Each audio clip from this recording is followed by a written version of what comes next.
Good morning, good morning. Update.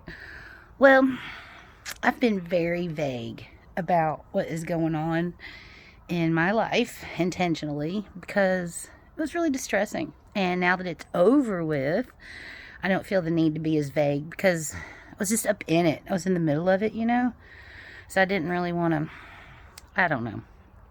I didn't want to talk about it yet. Ooh, are you friendly?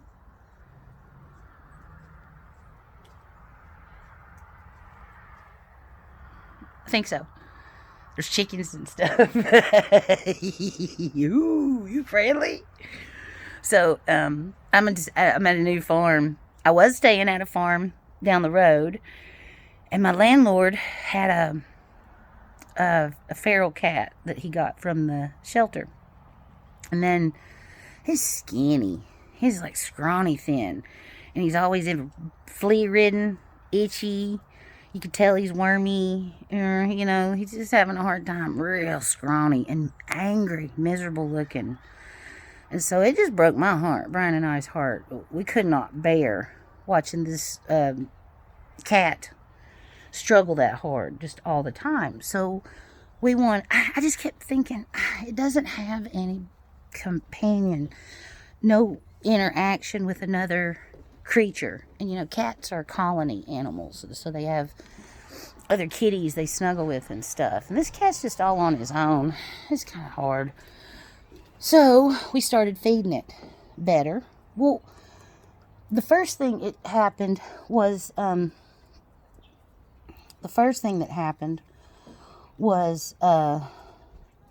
we started putting better food out, right? So putting out better food. And then it came a little closer, and a swing broke, and it got set on the ground, but there was like a cushion. And so the cat started just chilling in the courtyard near everybody. It was kind of cool. And so we started feeding him grilled chicken and little bits of steak and little pieces of cheese. Little things that we thought a kitty might really like.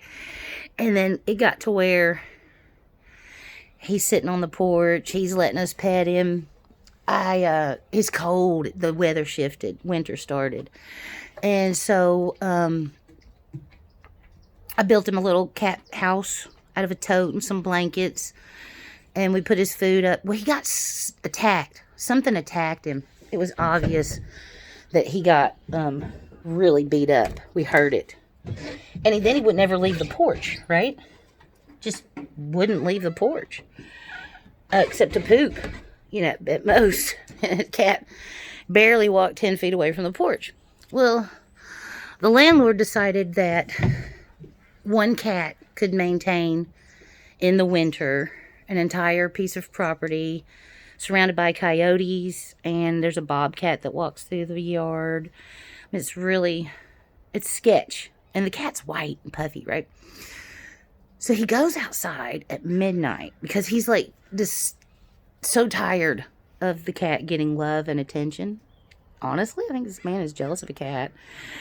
And so my landlord goes out at midnight and he throws the cat out of his bed into the rain, takes away his food, takes away his blankets, and says he's supposed to be a cat. Don't feed my cat no more. Never feed him again. And he can't have a bed. He's an animal. He'll figure it out. Well, I don't think you should have adopted it from the shelter. We bought the flea medicine. We bought worm medicine. We gave it medication so it was healthier. He never offered. I asked him several times to maintenance his animal. Nothing. Not interested. One of the most selfish people. Anyway, I'm not trying to character bash. You can form your own opinion. And so, he's cruel. Cruel. And then the few times he did sit on the porch with us with the cat, he harassed it and picked on it and like poked at him and stuff. And I thought, Jesus, dude, I just spent 3 months desensitizing this cat so that it felt comfortable to come around, and now you're gonna poke it with stuff. What the fuck is wrong with you? What kind of bully psychology is this? So anyway, he did. He threw the cat out. I was like, oh God. So didn't say anything. Minded my own business. Left it alone. And cat disappears. Where's the cat? I don't know. Live in the middle of the woods in the country, surrounded by coyotes and a bobcat. The cat got attacked, wouldn't leave the porch, and now you threw him out into it. I don't know where the cat is. The cat is at high risk. Saw him the next morning, briefly. So anyway, he proceeds to flip out. And I mean flip out. Because he said, I don't want my cat being fed or loved. And I said, it's your cat. Okay, it's your cat. You do what you want to do. I have no dog in this fight. It's your animal. I'm respectful. And I will mind my own business. And he said, well, I don't even want that cat. I'm just going to get rid of it. Okay. He's just going to leave it. He's selling the house. He's moving. He's just going to leave the cat in the woods. Not even feed it anymore. He never checked its food. He never checked its water. He's a terrible pet owner.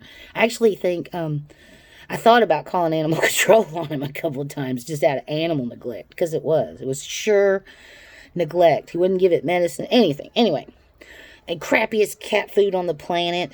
I wonder if his belly hurt. So anyway, and he named the cat Whitey. The king white supremacist cat. And then he showed me pictures of the Klan's members when he talked about the cat's name being Whitey. And I was disgusted from day one with that name. Why would you show me pictures of Klansmen? You terrible, trashy man. And, and his cousin, nephew would come over. No hello, no greetings. I've never been around people who don't have manners or common courtesy before, or consideration for other people on the entity in the space. Just no breeding, no class. Wow. Ooh. Lack of manners is such a tell. And lack of character is also a big red flag. And, live and learn. So he freaked out. He said, get out of my house. And I said, well, this is the second time he's told me to leave on a 1-minute notice. I'm like, dude, no. I've got stage 4 breast cancer. I'm metastatic. I'm terminal. I know I look great. Ooh, I look good. But I'm an active chemotherapy patient, and life is very hard. And I cannot leave anywhere that I'm established and is settled in 5 minutes. I'm going to need till tomorrow. And I've paid rent through the end of the month. I don't even have to go. But I don't want to be anywhere that I'm not wanted. Absolutely not. It's not worth my sanctuary, my peace of mind. Quality of life is actually a big deal when you ain't got but a few minutes left. And so he's trying to steal my thunder in my last days. And the deal was we paid $500 of rent. And anyway, we honored our end of the agreement. We did what we were supposed to do. So then he decides that I need to leave immediately. There is no gray zone, right? So he starts screaming at me. And I responded with, don't yell at me. And he keeps screaming at me. And I almost screamed back. And then I said, no, I'm intelligent and not doing that. Stop yelling at me. Stop yelling at me. So he says, I'm calling the police. I said, please do. Please call the police, because you're harassing the mess out of me, and I'm sick of it. I wish to God you would call the police. So then he said, oh, and he jumped up and he went and slammed himself through my bedroom door, busted in, and grabbed my purse. What are you going to do with my purse, weird guy? So Brian snatched my purse back out of his hands, and then he grabbed me and slammed me into the door frame a couple times. I got bruises all over my arms. So, thumbprint still. So, I can still feel it. A dirty, dirty, dirty bad man. And so, I closed the door. I slammed the door. My husband's about to bust out the door and put this man on the ground and explain manners is what he's about to do. And I thought, hell no, we're not catching a charge. Hell no. So I called the police. I'm not used to doing that kind of stuff. Well, it's fading. It's been a few days. You can still see where his thumb was right there. So anyway, and I'm brown. So the police took pictures of it and stuff. So I closed the door. I slammed the door. And I called 911 because this man is a psycho, and my husband's going to fight him, or the police are going to get called. And we don't need that. We didn't do anything. We shouldn't have to be punished. So I called the police. I've explained what happened.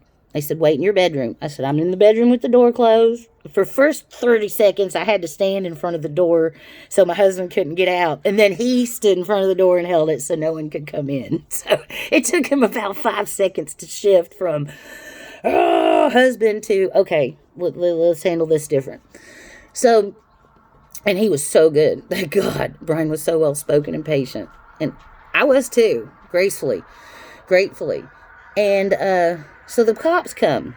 And I heard him calling the police while I was in the bedroom, and he's making up lies. Just no comment, not involved, not doing anything, not responding.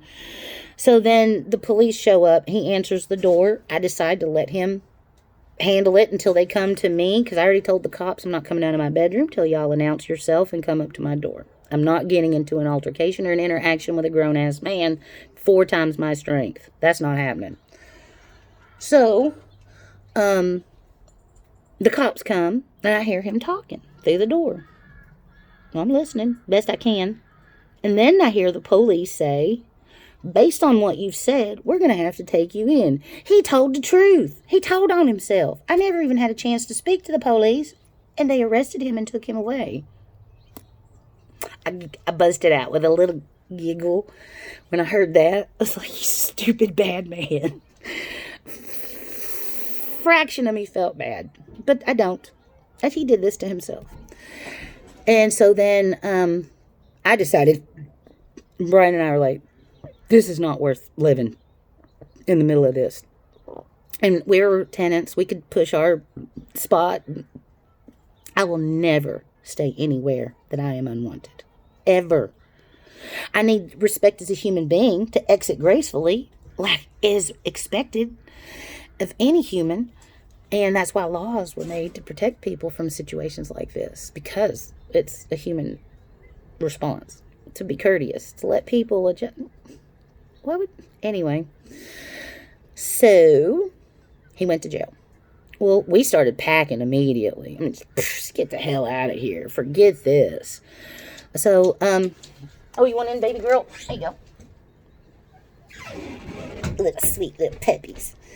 So, we packed everything, and I placed an ad on Facebook, local things. Hey, I've had a situation. I can't afford much rent. I've already paid rent, and I have a new place lined up to go. We were already moving. We were leaving December 1st. We had already made arrangements and gotten a spot lined up. We'd already been out to lunch with the new landlord lady. She's going to help us.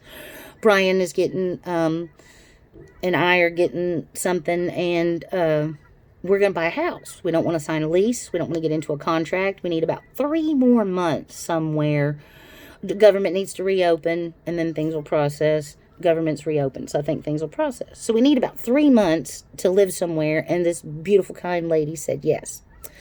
So we're going to go stay with her, but it's not available until December 1st. So I posted on Facebook, help! And I got a lifeline.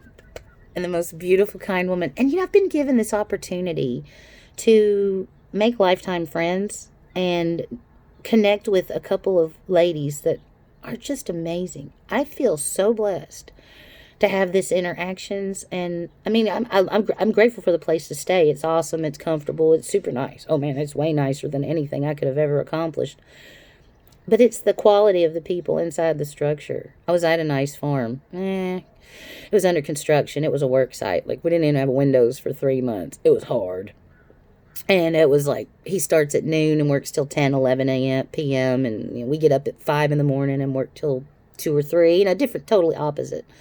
I don't know how you sleep till noon and then start working in the peak of the heat of the day. But that's what they chose to do all summer. Logic did not rule the roost. I can tell you that much. I've never seen more just chaotic, unstructured confusion. I cannot be more grateful to be gone from that spot. Just watching the psychotic madness of the psychology and the logic and the dreams of what is going to be expected, like these jobs that this person thinks that he's going to get. You're so not qualified. You've applied like 80 times. I'm pretty sure you should get the hint. Anyway, I have an opportunity. Quit being mean, Jennifer. Good Lord. Ooh, look, I got down in the rabbit hole of ugly. Not good. I like to think complimentary, kind things about people. So we'll just keep him off the table because there ain't none. And, but the ladies that I'm getting to know, my life just got so much lovelier locally. And I got to hang out with Brian's daughter and the grandbabies.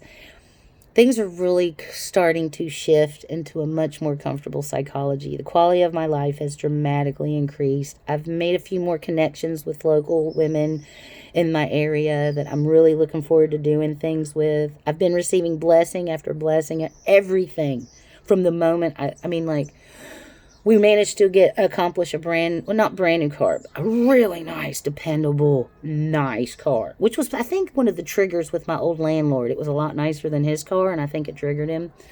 So anyway, we got a great car. I got some new clothes, and everything is just really falling into place.